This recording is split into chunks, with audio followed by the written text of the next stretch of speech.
Shadowrun situs berita terkemuka di ruang kripto Rusia, Bits.media, telah diblokir oleh Dinas Federal Pengawasan Telekomunikasi dan Media Massa Rusia, Roskomnadzor.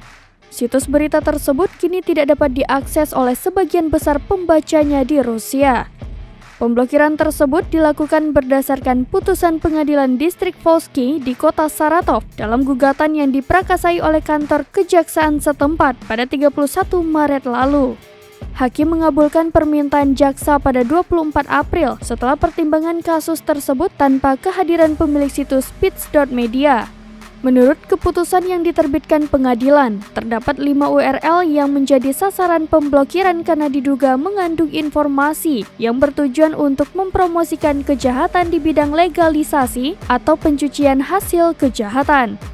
Pendiri situs berita ini, Ivan Tikhonov, menolak penutupan situsnya karena pihaknya tidak diberitahu terlebih dahulu mengenai pemblokiran ini. Bits.media berencana mengajukan banding atas keputusan pengadilan karena telah memenangkan kasus serupa di masa lalu.